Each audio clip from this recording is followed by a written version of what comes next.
first became actively involved in the 12th grade when I started the first Black Student Union in Baltimore. I think a fire was lit in me at that point, and when some folks came to Baltimore to say, I can help you get started, I knew that I was on the right path. I'm Pennsylvanian by birth.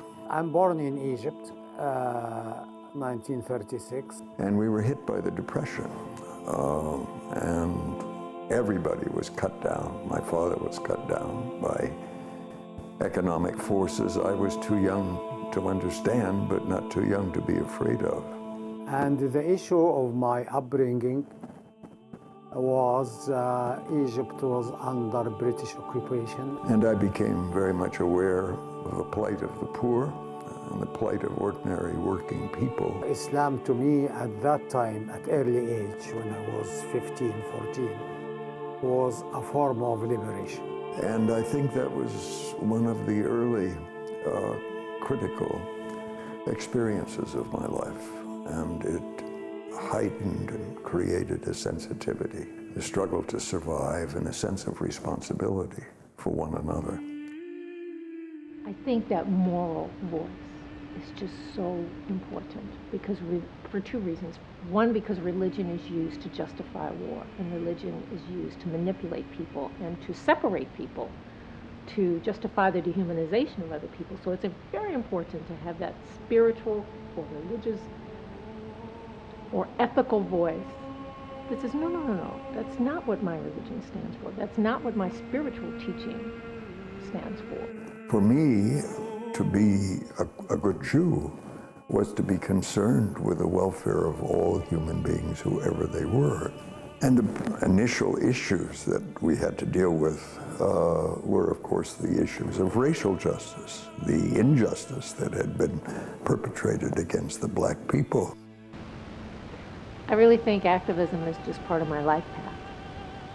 And the first conscious memory I have about that was seeing the cover of a Life magazine during the Civil Rights Movement. It's a very famous photograph of a protester and a police officer and a police dog, and the dog is right at his gut, and the protester has his arms at his sides, and he doesn't have a look of terror on his face. He just has a look of, well, that was it. At the age I was at that time, I didn't know how to describe that look. I didn't know what it meant, but it's an image that has lingered with me for years, and it wasn't until I became actively involved in nonviolence and the study of nonviolence in the late 90s that I actually went online to research that photograph and learn more, just really see it as a mature adult, and realize that at that very young age I was looking at the essence or the spirit of the work that I wanted to be involved in.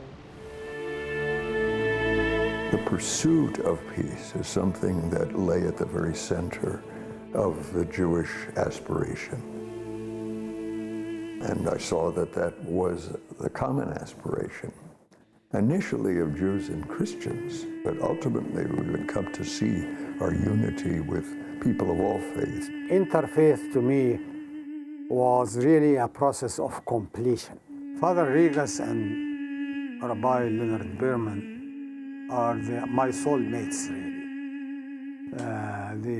They are my twin brothers, both spiritually and intellectually. And our getting together was, I consider it, I see the hands of God in weaving such a bundle together to become more effective. Organizing across faith is particularly important because again, faith is used to separate us. And so I think it's a very powerful image, and it's a very powerful voice when you see individuals and people with positions of authority within their spiritual communities stand together. It was incredibly powerful when the first wave of Islamophobia rose up in the U.S. And ICUJP went to one of the mosques here in Los Angeles on Lemont Avenue, and we just physically surrounded that mosque as an interfaith body. That was an important action. People of goodwill felt that this is not the America we want. And they stood very firmly with us, protecting our mosques and giving us a forum to speak, and I will always appreciate that. Religion has to be political. Has to be political because politics has to do with the decisions that we make about how we live and how we die, and who shall live and who shall die and who shall experience justice and equity in the workplace and so forth. I mean, that's where those decisions are made, and that's where religion has to be. And that doesn't mean necessarily partisan politics or voting for particular individuals, but it does mean that we're concerned about the profound ethical issues that lie at the heart of so many of the decisions that will determine how we're going to live as a society. Whether it is the Muslim community or whether it's undocumented immigrants or whether it is African American young men or whether it is those inmates in solitary in state penitentiaries. That's why interfaith is important, because we stand for that shared common humanity as sons and daughters of the Most High.